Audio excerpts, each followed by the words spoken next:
સુપ્રભાતમ વિદ્યાર્થી મિત્રો, નમસ્કાર.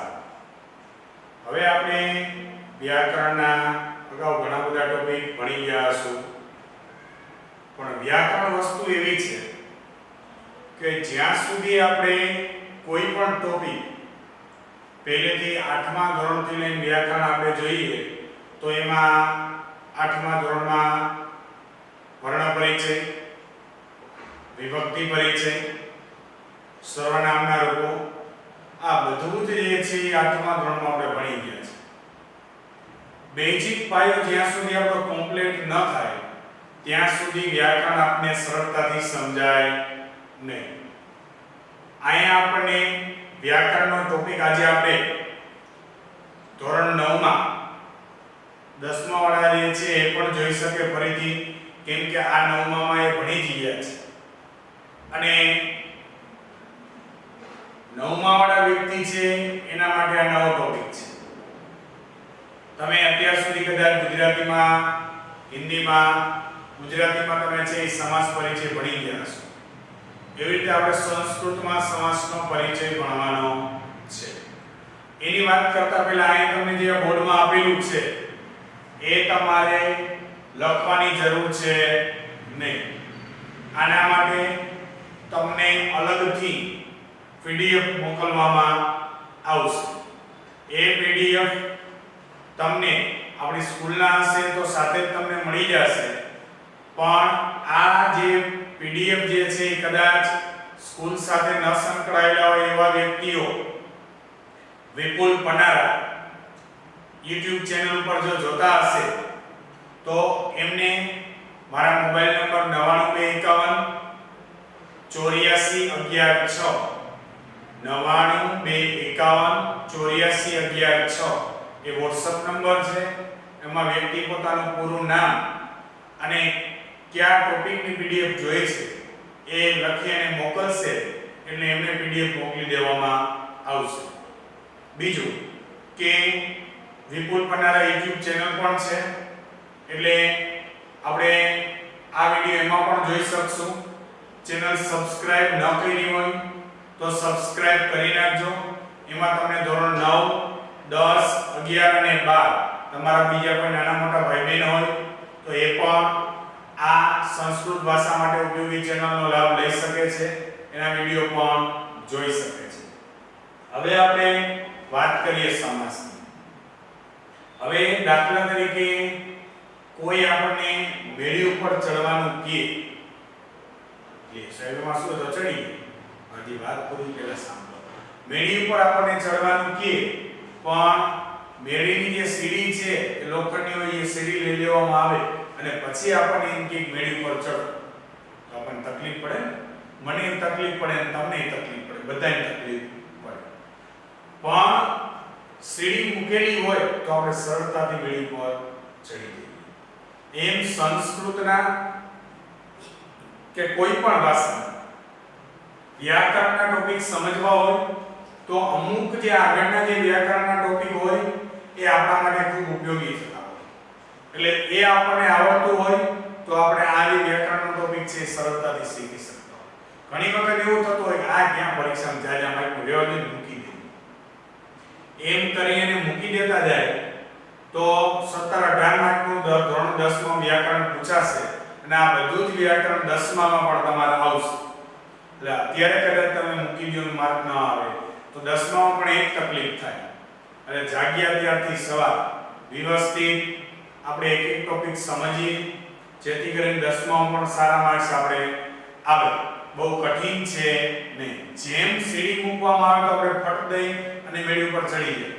એવી રીતે આમાં અમુક જે વ્યાકરણના ટોપિક છે એ સમાસના સીડી રૂપ પગથિયા છે. જો એ આપણને ખબર પડી જાય તો આમાં બહુ તકલીફ પડે નહીં. એવા કયા કયા ટોપિકો છે તો આપણે 8માથી શરૂઆત કરીએ. 8મા ધોરણમાં તમે ચિત્રપદાની બધા ભણી ગયા છો. ભણી ગયા છો ને? ચિત્રપદાનીમાં તમારે શું આવતું કે 3 લિંગ આવે. કયા કયા? પુલ્લિંગ, સ્ત્રીલિંગ અને નપુંસકલિંગ. પુલ્લિંગ, સ્ત્રીલિંગ અને નપુંસકલિંગ, આ 3 લિંગ આવે. બરાબર. આપણે 9મા ધોરણમાં પુલ્લિંગ શબ્દ ઓળખાવો, સ્ત્રીલિંગ શબ્દ ઓળખાવો, નપુંસકલિંગ શબ્દ ઓળખાવો એ પણ પરીક્ષામાં પૂછાય છે. હવે પુલ્લિંગ શબ્દ કેને કહેવાય, સ્ત્રીલિંગ કેને કહેવાય અને નપુંસકલિંગ કેને કહેવાય, આ જે હું સૂચના આપું છું એ માત્ર એક વચન પૂરતી છે. ખાસ ધ્યાન રાખજો. પુલ્લિંગ કેને કહેવાય તો કે જેની પાછળ વિસર્ગ આપેલો હોય એને પુલ્લિંગ શબ્દ કહેવાય. આ સૂચના માત્ર એક વચન પૂરતી છે. જેની પાછળ વિસર્ગ આપેલો હોય એને કહેવાય પુલ્લિંગ શબ્દ. દાખલા તરીકે સુકહ, આને શું કહેવાય, પુલ્લિંગ શબ્દ. પછી સ્ત્રીલિંગ શબ્દ કેને કહેવાય, બાલિકા.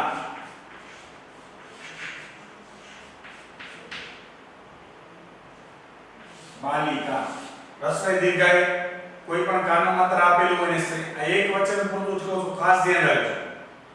પછી નપુંસકલિંગ કેને કહેવાય, વાતાયનમ. જેની પાછળ મ ખડો આપેલો હોય એને કહેવાય નપુંસક.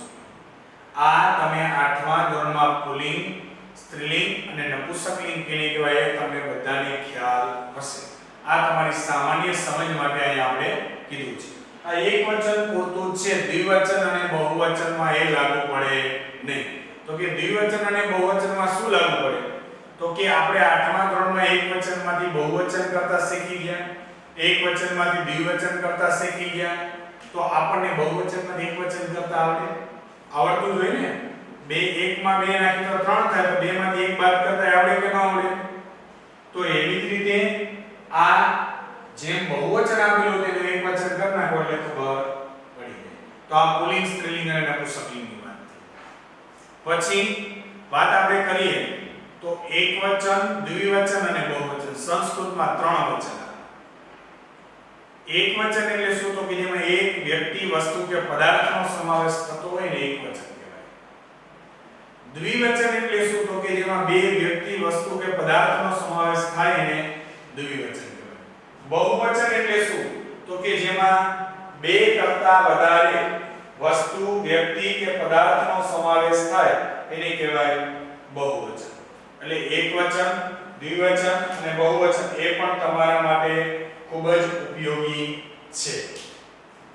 પુલ્લિંગ, સ્ત્રીલિંગ, નપુંસકલિંગની ખબર પડી ગઈ, એક વચન, દ્વિવચન અને બહુવચનની ખબર પડી ગઈ. પછી આપણે આ વ્યાકરણના ટોપિકની શરૂઆત કરીએ. પછી એના સિવાય તમારે વિભક્તિ પરિચય સંસ્કૃતમાં ધોરણમાં 8માં આવતું, બરાબર. વિભક્તિ પરિચયમાં કર્તા, કર્મ, કરણ, સંપ્રદાન, ઉપાદાન, સંબંધક, અધિકરણ અને સંબોધન. આ ટોટલ 8 પ્રકારની વિભક્તિ તમારા સંબોધન સહિત 8. તો એ વિભક્તિ આવડતી હોય, આપણે 8મા ધોરણમાં ઓલા કોષ્ટક પણ જડવા રામવાળા કોષ્ટક પણ બોલતા, 9મા ધોરણમાં એ જ કોષ્ટક આવે છે. એટલે એ કોષ્ટક પણ તમારે સમાસ સમજવા માટે ખૂબ જ ઉપયોગી છે. કઈ રીતે ઉપયોગી થશે, ક્યાં ઉપયોગી થશે, જેમ જેમ આપણે તમને સમાસનો ટોપિક સમજાવતા જશું એમ આપણે તમને કહેતા જશું. હવે સમાસ એટલે શું તો કે સમાસ એટલે ટૂંકમાં બે પદમાંથી એક પદ થાય એને કહેવાય સમાસ. ટૂંકું સ્વરૂપ એટલે સમાસ. શુદ્ધ ગુજરાતીમાં આપણે કહીએ, બાકી સંસ્કૃતમાં સમસનમ અર્થાત સમાસ. એટલે ટૂંકું પદ જે આપેલું હોય એને સમાસ કહેવાય. સમાસની સમજ માટે પહેલા અમુક શબ્દની આપણને ખબર હોવી જોઈએ. પૂર્વપદ કેને કહેવાય, ઉત્તરપદ કેને કહેવાય, સામાસિક પદ કેને કહેવાય, સમાસનો વિગ્રહ એટલે શું. તો એની વાત કરીએ તો દાખલા તરીકે યથાશક્તિ આ પદ આપેલું છે, તો આ આખું પદ છે એને સામાસિક પદ કહેવાય. શું કહેવાય, સામાસિક પદ. હવે એમાં બે પદ હોય, પૂર્વપદ અને ઉત્તરપદ. પૂર્વપદ યથા એ પૂર્વપદ છે, શક્તિ એ ઉત્તરપદ છે. પૂર્વ એટલે પહેલા અને ઉત્તર એટલે પછી. તો આ પહેલું પદ જે છે એને કહેવાય પૂર્વપદ, પાછળનું પદ જે છે એને કહેવાય ઉત્તરપદ. સામાસિક પદની આપણને ખબર પડી ગઈ, પૂર્વપદ કેને કહેવાય અને ઉત્તરપદ કેને કહેવાય એ ખબર પડી ગઈ. સમાસનો વિગ્રહ એટલે શું તો કે અહીં તમને સમજાય છે અહીં નકુલમ, તો અહીં ચ નકુલ ચ આ જે આપેલું છે એને કહેવાય સમાસનો વિગ્રહ. જે પદ આપેલું છે એને છૂટું પાડવું એને કહેવાય સમાસનો વિગ્રહ. તો આ સમાસની સામાન્ય જે સમજ છે એ આપણને હોવી જોઈએ. હવે આપણે સંસ્કૃતમાં તમારે કયા કયા સમાસ આવે છે ધોરણ 9 માં એની વાત કરીએ. પહેલા સામાન્ય હું તમને સમજ આપી દઉં, પછી આ બધું આપણે સમજાવશું. આ તમારે અગાઉ કીધું લખવાની જરૂર છે નહીં, આની તમને પીડીએફ મળી જશે. હવે આની સાથે સાથે કદાચ તમને 10મા ને બે સમાસ આવે છે એની પીડીએફ મળી જાય તો એ બે તમારે લખવા એ જરૂરી નથી, પણ અત્યારે 9માં જેટલા આવે છે એ બધાય તમારે લખી નાખવાના છે. તમને કદાચ કર્મધારય અને સાથે સાથે બહુવ્રીહી સમાસ પણ લખેલો મોકલવામાં આવે તો એ કઈ તમારા માટે લખવો એ જરૂરી નથી, પણ આ જે પ્રકાર આવે છે એ તમારે લખી દેવાનો. હવે સમાસ ક્યાં આવે તો કે પહેલો સમાસ તમારે આવે દ્વંદ્વ સમાસ. મેઈન પ્રકારની જગ્યાનો વાત કરું છું, દ્વંદ્વ સમાસ. પછી તમારે આવશે તત્પુરુષ સમાસ અને ત્રીજો પ્રકાર તમારે આવશે અવ્યયી ભાવ સમાસ. ત્રણ ટોટલ તમારે પ્રકાર આવે, એક દ્વંદ્વ સમાસ, બીજો તત્પુરુષ સમાસ અને ત્રીજો અવ્યયી ભાવ સમાસ. આ તમે ગુજરાતીમાં કદાચ ભણી પણ ગયા હશો. હવે દ્વંદ્વ સમાસના ટોટલ 3 પ્રકાર. કેટલા પ્રકાર છે? 3. પહેલું ઇત્રેતર દ્વંદ્વ સમાસ. પહેલો પ્રકાર કયો છે? ઇત્રેતર દ્વંદ્વ સમાસ. ઇત્રેતર દ્વંદ્વ સમાસ. બીજો પ્રકાર એટલે સમાહાર દ્વંદ્વ સમાસ. ઇત્રેતર દ્વંદ્વ સમાસ પહેલો પ્રકાર, બીજો પ્રકાર સમાહાર દ્વંદ્વ સમાસ. ત્રીજો પ્રકાર જે છે એકશેષ દ્વંદ્વ સમાસ. એકશેષ દ્વંદ્વ સમાસ પણ એ આપણા પાઠ્યપુસ્તકમાં નથી અને આપણા અભ્યાસક્રમમાં પણ નથી. એટલે દ્વંદ્વ સમાસના ટોટલ બે પ્રકાર આપણે ભણવાના છે, ઇત્રેતર દ્વંદ્વ સમાસ અને એકશેષ દ્વંદ્વ સમાસ. ત્યાર પછીનો પ્રકાર એટલે બીજો પ્રકાર એટલે તત્પુરુષ સમાસ. તત્પુરુષ સમાસના અલગ અલગ ટોટલ બીજી વિભક્તિથી લઈ અને સાતમી વિભક્તિ સુધીના 6 પ્રકાર એના છે. બીજી વિભક્તિથી લઈને એટલે દ્વિતીય તત્પુરુષ, તૃતીય તત્પુરુષ, ચતુર્થી તત્પુરુષ, પંચમી તત્પુરુષ, ષષ્ઠી તત્પુરુષ અને સપ્તમી. ટોટલ કેટલા પ્રકાર થયા? 6. દ્વિતીય તત્પુરુષ, તૃતીય, ચતુર્થી, પંચમી, ષષ્ઠી અને સપ્તમી. ત્યાર પછી તત્પુરુષ સમાસનો જ બીજો પ્રકાર છે. તત્પુરુષ સમાસનો જ પેટા પ્રકાર છે એટલે નગ તત્પુરુષ. નગ તત્પુરુષ સમાસ, જે નજ તત્પુરુષ પણ કહી શકાય. ત્યાર પછીનો જેનો ત્રીજો પ્રકાર છે પેટા પ્રકાર એટલે ઉપપદ તત્પુરુષ સમાસ. તો તત્પુરુષ સમાસના મેન 3 પ્રકાર. એક વિભક્તિ તત્પુરુષ, વિભક્તિ તત્પુરુષ, બીજો નજ તત્પુરુષ અને ત્રીજો ઉપપદ તત્પુરુષ. તત્પુરુષ સમાસના કેટલા મેન પ્રકાર? એક વિભક્તિ તત્પુરુષ, બીજું નજ તત્પુરુષ અને ત્રીજું ઉપપદ તત્પુરુષ. અને ત્યાર પછીનો ત્રીજો પ્રકાર એટલે અવ્યયી ભાવ સમાસ. એનો એક પણ પ્રકાર છે. તો સામાન્ય સમજ આપણને આવી ગઈ હશે કે આપણે કેટલા સમાસ શીખવાના છે? 3 પ્રકારના સમાસ શીખવાના છે. એક દ્વંદ્વ સમાસ, બીજું તત્પુરુષ સમાસ અને ત્રીજું અવ્યયી ભાવ સમાસ. આટલી આપણને સામાન્ય સમજ ખબર પડી જાય એટલે સમાસ આપણને ફટાફટ સમજાય. પણ આ બધી વસ્તુઓ આપણને આવડવી જોઈએ તો સમાસમાં ખબર પડશે, નહીતર હજી સમાસમાં ખબર પડશે નહીં. હવે થોડુંક સરળતાથી કઈ રીતે શીખી શકાય એ આપણે આગળ જોઈએ. તો પહેલો પ્રકાર એટલે ઇત્રેતર દ્વંદ્વ સમાસ. પહેલો પ્રકાર એટલે આમ દ્વંદ્વ સમાસ, પણ એનો પહેલો પ્રકાર એટલે ઇત્રેતર દ્વંદ્વ સમાસ. અહીં બધું ટૂંકમાં લખેલું છે. વિસ્તૃત માહિતી, વિસ્તૃત સમજૂતી સાથે તમને પીડીએફ મોકલવામાં આવશે. આ માત્ર સમજૂતી આપી શકાય એટલું જ અહીં લખેલું છે. તો એનો પહેલો પ્રકાર એટલે ઇત્રેતર દ્વંદ્વ સમાસ. તો કે ઇત્રેતર દ્વંદ્વ સમાસ હંમેશા દ્વિવચન, બહુવચન, પુલ્લિંગ અને સ્ત્રીલિંગ વાચક શબ્દ હોય. કેવું હોય? દ્વિવચન, બહુવચન, પુલ્લિંગ અને સ્ત્રીલિંગ વાચક. હવે આપણે એક શીખ્યું દ્વિવચન એટલે સાહેબ શું થાય, બહુવચન એટલે શું. તો એના માટે આપણે 8મા ધોરણમાં અને 9મા ધોરણમાં પણ ઓલા વિભક્તિના કોષ્ટક બોલીએ છીએ. તો જનઃ જનો જના, રામઃ રામો રામા, આવા વિભક્તિના કોષ્ટક આપણે બોલીએ છીએ. તો જેનો ઉચ્ચારણ દ્વિવચન હોય, જેનું ઉચ્ચારણ બહુવચન હોય અને પુલ્લિંગવાચક હોય અને સ્ત્રીલિંગવાચક હોય, આ સમાસ હંમેશા દ્વિવચન, બહુવચન, પુલ્લિંગ અને સ્ત્રીલિંગવાચકમાં આપેલો હોય. હવે ઉદાહરણ આપણને એવું છે માતા પિત્રો. માતા પિત્રો તો દ્વિવચન શબ્દ થયો, માતા પિત્રો. જનો પિત્રો તો માતાઃ ચ પિતાઃ ચ. તમારે વિગ્રહ 10મા ધોરણમાં પણ પૂછાશે નહીં અને 9મા ધોરણમાં પણ વિગ્રહ પૂછાતો નથી, પણ તમારી સમજૂતી માટે વિગ્રહ જરૂરી છે. એટલે દ્વિવચન અને બહુવચન, પુલ્લિંગ અને સ્ત્રીલિંગ. તો આ જે શબ્દ આપેલો છે એ પુલ્લિંગવાચક શબ્દ થયો માતા પિત્રો, બરાબર. દ્વિવચન અને બહુવચન કેવી રીતે દેવ દાનવો.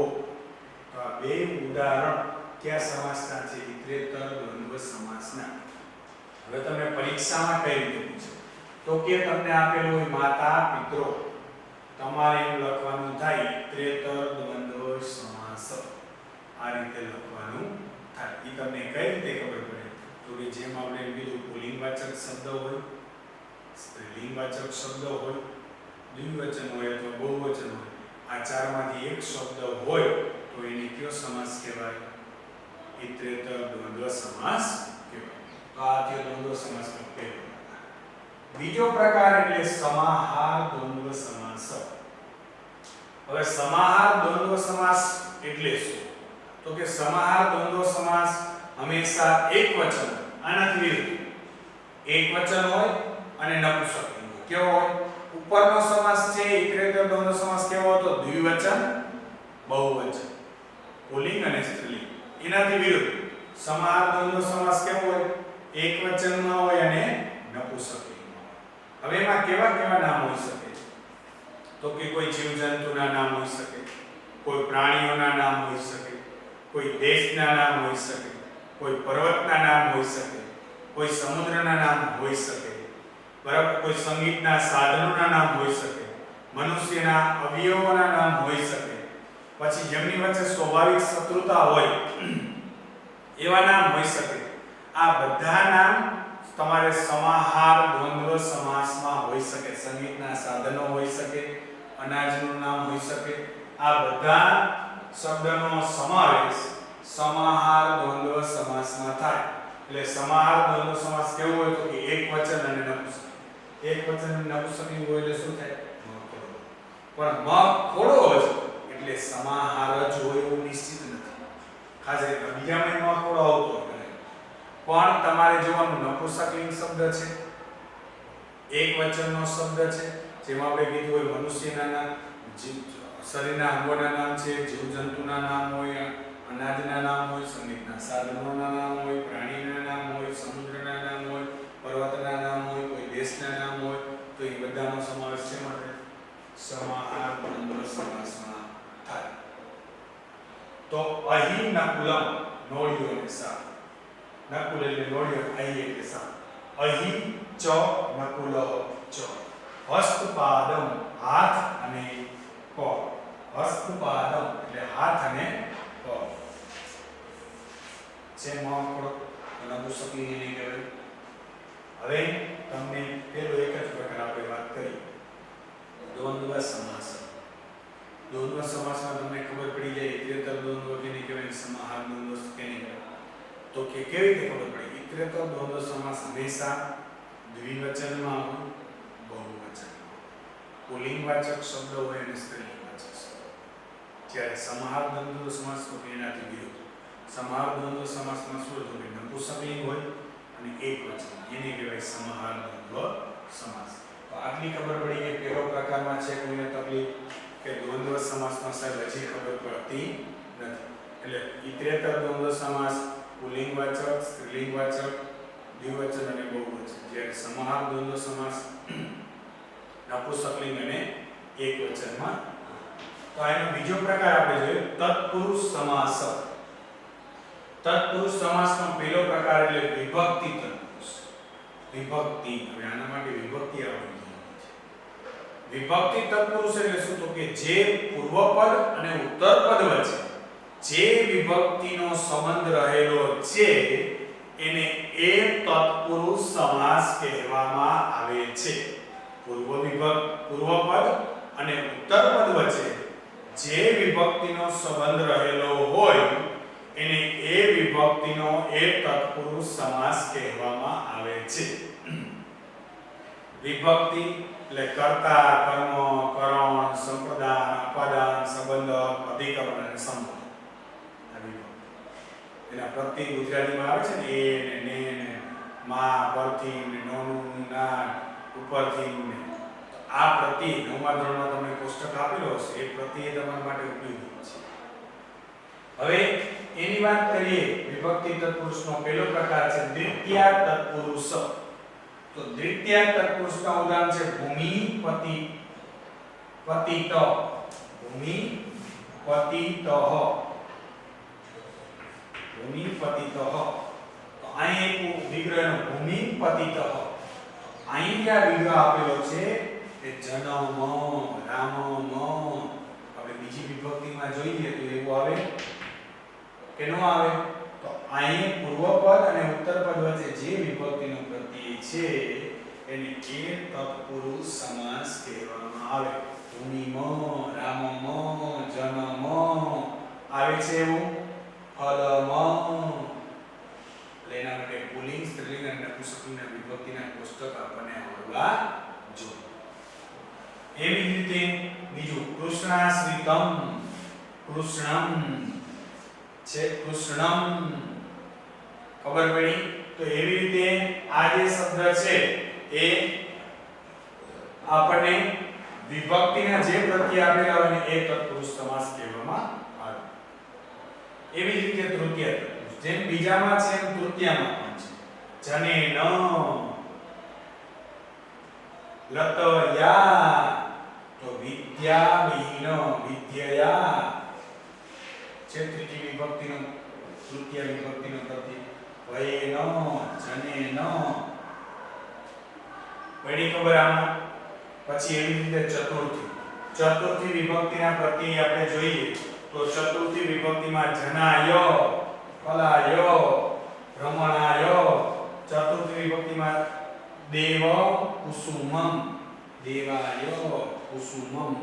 ભ્રમણ યોગ્ય, ભ્રમણાય. તો ચતુર્થી વિભક્તિના પ્રત્યય છે. જે વિભક્તિનો પ્રત્યય લાગે એને એ તત્પુરુષ સમાસ કહેવામાં આવે છે. એવી રીતે જો પંચમી વિભક્તિ, પંચમી તત્પુરુષ ચોર ભયમ, ચોરાત ભયમ, ચોર ભયમ, ચોરાત ભયમ. તો જનાતો આવે છે, જનાતો અહીં છે ચોરાતો, રૂવાતો. એવી રીતે ષષ્ઠી તત્પુરુષ જનસ્ય, ફલસ્ય, રામસ્ય, જ્ઞાનોદય, જ્ઞાનસ્ય, કથા પુસ્તકમ, કથાનામ. આ બહુવચન શબ્દ છે. કથાનામ, જનાનામ. તો આ પ્રત્યય અહીં લઈ જે વિભક્તિનો પ્રત્યય લાગે એની તત્પુરુષ કહેવાય. એવી રીતે જો સપ્તમી તત્પુરુષ, સપ્તમી તત્પુરુષમાં તો કે ભાષણે નિપુણ, જને. બરાબર? એવી રીતે અહીંયા તમને એવું છે પુરાણે સુપંડિત, તો આ બહુવચન છે. જને સુ, ફલે સુ. તો અહીં કીધું ભાષણ નિપુણ, તો સપ્તમી વિભક્તિનો પ્રત્યય લાગ્યો તો એને કહેવાય સપ્તમી તત્પુરુષ. ફરીથી જો દ્વિતીય તત્પુરુષથી લઈ અને સપ્તમી તત્પુરુષ, એના માટે ઓળખવા માટે એક જ વસ્તુ તમારે યાદ રાખવાની છે કે વિભક્તિ પૂર્વપદ અને ઉત્તરપદ વચ્ચે જે વિભક્તિનો પ્રત્યય લાગે એને એ તત્પુરુષ સમાસ કહેવામાં આવે છે. એક જ સરળ રીત. બીજું આને એ રીતે પણ ઓળખી શકાય, ઉત્તરપદમાં આવા શબ્દ આપેલા હોય પણ એ નિશ્ચિત કહી શકાય નહીં. આને એક જ સરળ રીત ઓળખવાની છે વિભક્તિ. જે વિભક્તિનો પ્રત્યય લાગેલો હોય કાં તમે જેને ગુજરાતી કરો, શબ્દનું ગુજરાતી કરો અને જે ગુજરાતી પ્રત્યય લાગે અને એ પ્રત્યય જે વિભક્તિમાં આવતો હોય, દાખલા તરીકે જો તમે અહીં કીધું છે ષષ્ઠી જ્ઞાનોદય, જ્ઞાનનો ઉદય, જ્ઞાનનો ઉદય એવું શબ્દનું તમે ગુજરાતી કર્યું જ્ઞાનનો ઉદય. તો નો પ્રત્યય કેમ આવે એ તમારે યાદ કરવું પડે. વિભક્તિના પ્રત્યયો આપણે આવે છે તો નો નું ની ના કેમ આવે ષષ્ઠી, તો એને કયો તત્પુરુષ કહેવાય ષષ્ઠી તત્પુરુષ. સમજાઈ ગયું? એટલે કાં તમારે શબ્દનું ગુજરાતી કરવું પડે અથવા તમે શબ્દનો વિગ્રહ કરો અને જે પ્રત્યય લાગે એને એ તત્પુરુષ સમાસ કહેવામાં આવે છે. પછી તત્પુરુષ સમાસનો બીજો પ્રકાર એટલે નજ તત્પુરુષ, જેને કહેવાય નેગેટિવ વાક્ય રચના, નિષેધાત્મક વાક્ય રચના, જેની શરૂઆત નકારથી થતી હોય. શું થતું હોય? જેની શરૂઆત નકારથી થતી હોય. ધર્મ તો કે અધર્મ, સત્ય તો અસત્ય, ઉચિતમ તો અનુચિતમ. તમને પરીક્ષામાં આપેલું હોય અનુચિતમ, અધર્મ, અસત્ય. જેની શરૂઆત નકારથી થતી હોય, જેમ વિરુદ્ધાર્થી શબ્દ. તો નકારથી જેની શરૂઆત થતી હોય તેને કહેવાય અંગ્રેજીમાં નેગેટિવ વાક્ય રચના. તો એને કહેવાય નજ તત્પુરુષ. તો અહીં જો અધર્મ, અનુચિતમ. હવે આગળ અ ક્યારે આવે અને અન ક્યારે? જો અહીં તમને શબ્દ આપેલો છે અનુચિતમ, એનો ખરેખર વિગ્રહ કરો તો અન અ પ્લસ ઉચિતમ. અને અધર્મનો વિગ્રહ કરો તો થાય અ. હવે અહીં પાછળ વ્યંજન છે. શું છે? આ વ્યંજન છે. વ્યંજન છે એટલે આગળ ઓ આવે. અહીં પાછળ શું છે? સ્વર છે. તો અહીં શું આવે? અન. આ ઉ આવ્યું અહીંયા આવી જાય તો થઈ ગયું અનુચિત. અધર્મ અનુચિત. પણ એ તમારે સમજવાની જરૂર. તમારે શું જોવાનું? જેની વાક્ય રચના નકારાત્મક હોય, અધર્મ, અનુચિતમ, અસત્ય, આવા કોઈ પણ અનાગતમ, આવા કોઈ પણ શબ્દ આપેલા હોય તો એને કહેવાય નગ તત્પુરુષ કહેવાય. બરાબર? ત્યાર પછીનો તત્પુરુષ સમાસનો ત્રીજો પ્રકાર એટલે ઉપપદ તત્પુરુષ સમાસ. ઉપપદ તત્પુરુષ સમાસનું તમે ગુજરાતી કરો અને પાછળ નાર કે નારી, આગળ જનાર, બીજી વાર જન્મ લેનાર, મૃત્યુ પામનાર, જે શબ્દ આપેલો છે એનું ગુજરાતી કરો તો પાછળ નર કે નારી આવું ગુજરાતી લાગે એને કહેવાય ઉપપદ તત્પુરુષ સમાસ. અગ્રેસર, આગળ જનાર, શાંતિકરકમ, શાંતિ કરનાર. તો જેની પાછળ નર નારી આવું ગુજરાતી થતું હોય તો એને એ તત્પુરુષ સમાસ કહેવામાં આવે છે. હવે ફરીથી એક વખત તત્પુરુષ સમાસના ત્રણે ત્રણ પ્રકારની વાત કરીએ. તો પહેલો વિભક્તિ તત્પુરુષ. વિભક્તિ તત્પુરુષ એટલે શું? તો કે જે વિભક્તિનો પ્રત્યય લાગેલો હોય એને એ તત્પુરુષ કે સમાસ કહેવામાં આવે છે. બીજાનો પ્રત્યય લાગે તેને દ્વિતીય તત્પુરુષ કહેવાય, ત્રીજાનો પ્રત્યય લાગે તેને તૃતીય તત્પુરુષ કહેવાય, ચોથાનો પ્રત્યય લાગે તેને ચતુર્થી તત્પુરુષ કહેવાય, પાંચમાનો પ્રત્યય લાગે તેને પંચમી તત્પુરુષ કહેવાય, છઠ્ઠાનો પ્રત્યય લાગે તેને ષષ્ઠી તત્પુરુષ કહેવાય અને સાતમાનો પ્રત્યય લાગેલો હોય પદ વિભક્તિ અને પૂર્વપદ અને ઉત્તરપદની વચ્ચે તો એને સપ્તમી તત્પુરુષ કહેવાય. એ વિભક્તિ તત્પુરુષ કહેવાય. બીજો પ્રકાર એટલે નગ તત્પુરુષ, તેને નજ તત્પુરુષ પણ કહેવાય. જેની વાક્ય રચના નકારાત્મક હોય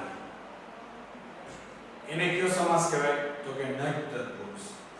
ત્યાર પછીનો તત્પુરુષ સમાસનો ત્રીજો એટલે ઉપપદ તત્પુરુષ. જે શબ્દનું ગુજરાતી કરતી વખતે પાછળ નર કે નારી એવા પ્રત્યય લાગે એને કહેવાય ઉપપદ તત્પુરુષ સમાસ કહેવાય. સમજાઈ ગયું? તો તત્પુરુષ સમાસના ત્રણ પ્રકાર વિભક્તિ તત્પુરુષ, નગ તત્પુરુષ અને ઉપપદ તત્પુરુષ. ત્યાર પછી સમાસનો મેન ત્રીજો પ્રકાર એટલે અવ્યયી ભાવ સમાસ. એકદમ સરળ. તમે ધોરણ 8 માં બીજા સેમેસ્ટરમાં તમારે અવ્યયો આવું હતું. યથા તથા યદા તદા પ્રતિ સહ, બરાબર, યાવત તાવત, આવા બધા અવ્યય આવતા. તો ઈ જે અવ્યય રહ્યા ઈ તમને ક્યાં આપેલા હોય?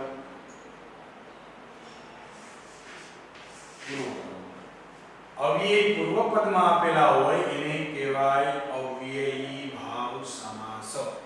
પૂર્વ પદમાં અવ્યય આપેલા હોય એને કયો સમાસ કહેવાય? અવ્યયી ભાવ સમાસ. યથા તથા પ્રતિ સ યાવત તાવત યદા તદા યદી તર્હિ. તો આવા બધા શબ્દો પૂર્વ પદમાં આપેલા હોય તેને કહેવાય અવ્યયી ભાવ સમાસ. આ 9મા ધોરણમાં તમારે આ 3 સમાસના પ્રકાર આવે છે. ફરીથી એક વખત ટૂંકી રીતે તમને હું સમજાવી દઉં તો પહેલો પ્રકાર એટલે દ્વંદ્વ સમાસ. દ્વંદ્વ સમાસના 2 પ્રકાર, આમ 3 પણ આપણે 2 જ સમજવાના છે. એક ઇતરેતર દ્વંદ્વ. તો કે ઇતરેતર દ્વંદ્વ સમાસ હંમેશા દ્વિવચન, બહુવચન, પુલ્લિંગ અને સ્ત્રીલિંગ છે. બીજો પ્રકાર એટલે સમાહાર દ્વંદ્વ. સમાહાર દ્વંદ્વ સમાસ હંમેશા નપુંસકલિંગમાં હોય અને એકવચનમાં હોય, તો એને કહેવાય સમાહાર દ્વંદ્વ સમાસ. ત્યાર પછીનો બીજો મેન પ્રકાર એટલે તત્પુરુષ. તત્પુરુષનો પહેલો પ્રકાર એટલે વિભક્તિ તત્પુરુષ. જે વિભક્તિનો પ્રત્યય લાગેલો હોય, પછી બીજી વિભક્તિનો પ્રત્યય લાગેલો એટલે દ્વિતીય, સાતમીનો લાગેલો તો સપ્તમ. પણ એનું ગુજરાતી કરો અને જે પ્રત્યયનો ઉચ્ચારણ થાય અથવા વિગ્રહ કરો અને જે પ્રત્યય લાગે એને ઈ તત્પુરુષ સમાસ કહેવાય. ત્યાર પછી તત્પુરુષ સમાસનો બીજો પ્રકાર એટલે નજ તત્પુરુષ. નજ તત્પુરુષ હંમેશા નકારાત્મક હોય, જેની શરૂઆત જ નકારથી થતી હોય, બરાબર. તો એને નકાર એટલે નકારાત્મક, નકારની નથી પણ જેનો અર્થ નિષેધાત્મક વાક્ય રચના, એને કહેવાય નજ તત્પુરુષ. ત્રીજો તત્પુરુષ સમાસનો પ્રકાર એટલે ઉપપદ તત્પુરુષ. ઉપપદ તત્પુરુષ એટલે ઉપપદ તત્પુરુષનો જ્યારે ગુજરાતી કરવામાં આવે તો એનું ગુજરાતી જ્યારે કરીએ ત્યારે પાછળ નર કે નારી આવું ઉચ્ચારણ થાય એને કહેવાય ઉપપદ તત્પુરુષ. અને ત્યાર પછીનો ત્રીજો અને છેલ્લો પ્રકાર એટલે અવ્યયી ભાવ સમાસ, જેનો પૂર્વપદ અવ્યયનું બનેલું હોય, આગળ અવ્યય આપેલો હોય તો એને કહેવાય અવ્યયી ભાવ સમાસ. તો આ 3 પ્રકારના સમાસો આપણે સરળતાથી કઈ રીતે યાદ રાખી શકે? તો કે એક આપણે આ સમાસ શીખ્યા પહેલો દ્વંદ્વ સમાસ. દ્વંદ્વ સમાસ શીખ્યા પછી પાઠ્ય પુસ્તકમાંથી તમને ટિપ્પણી, કૃદંત એમ સમાસ આપ્યો. તો એ સમાસ ઇતરેતર દ્વંદ્વ સમાસ અને સમાહાર દ્વંદ્વ સમાસ શીખી ગયા પછી જે પાઠ આપણે 10 પાઠ આપ્યા હોય તો 10 પાઠમાંથી આપણે ઇતરેતર અને દ્વંદ્વ સમાસ ટેક્સ્ટ બુકમાં જેમ સમાસ આપેલું ને એમાં સમાસ આપેલો હશે, સ્વાધ્યાયની અંતે નહીં પણ ટિપ્પણીમાં જેમ કૃદંત આપેલું હોય ને સંધિ એમ સમાસ ત્યાં હશે. તો એમાંથી આપણે એ જોઈ ઇતરેતર દ્વંદ્વ સમાસો જેનું ઉદાહરણ લખી, બરાબર, એનો વિગ્રહ લખી. એટલે તમને ખબર પડી કે સાહેબે કીધું સાચું ગપ્પા નથી મેળવ્યા. એટલે ઇતરેતર દ્વંદ્વ સમાસના એમ 5-7 ઉદાહરણ થાય, એ રીતે સમાહાર દ્વંદ્વ સમાસના થાય. એટલે એવી રીતે ઉદાહરણ તમે લખશો ને એટલે તમને 50% કમ્પ્લીટ ખ્યાલ આવી જશે કે આ નિયમો મુજબ જ આ સમાસ થાય. તો એવી રીતે એક સમાસ કમ્પ્લીટ થઈ ગયો એટલે બીજો સમાસ. તો તત્પુરુષ સમાસ લખ્યા પછી એના ઉદાહરણ ટેક્સ્ટ બુકમાંથી ગોતો. એના ઉદાહરણો ઘણા બધા જાજા હશે, જાજા નો લખે ને બધાને 10-10, 15-15 ઉદાહરણ લખો એટલે ખબર પડી જાય કે આને દ્વિતીય તત્પુરુષ કહેવાય, અને પંચમી કહેવાય, અને સપ્તમી કહેવાય, અને ષષ્ઠી કહેવાય. એવી રીતે નગ તત્પુરુષના લખો, ઉપપદ તત્પુરુષના લખો. ઉદાહરણ લખશો, જેમ વધારે ઉદાહરણ લખશો એમ સરળતાથી તમને સમજાશે. અને ત્યાર પછીનો ત્રીજો પ્રકાર એટલે અવ્યયી ભાવ સમાસ. એ પણ તમે ઉદાહરણ લખો, જેટલા ઉદાહરણ વધારે લખશો, આ ગણિત જેવું છે. દાખલા તરીકે એક દાખલો તમે ગણ્યો, હવે એની રીતના જો બીજા 2-3 દાખલા ગણો તો તમને એકદમ સારી રીતે એ ચેપ્ટર આવડી જાય, એ રીતે આવડી. એવી રીતે આના ઉદાહરણ તમે લખશો તો સરળતાથી એકદમ તમને સમાસ સમજાઈ જશે. તેમ છતાંય તમને ન સમજાય તો હજી ગમે ત્યારે પૂછવાની છૂટ છે. નમસ્કાર.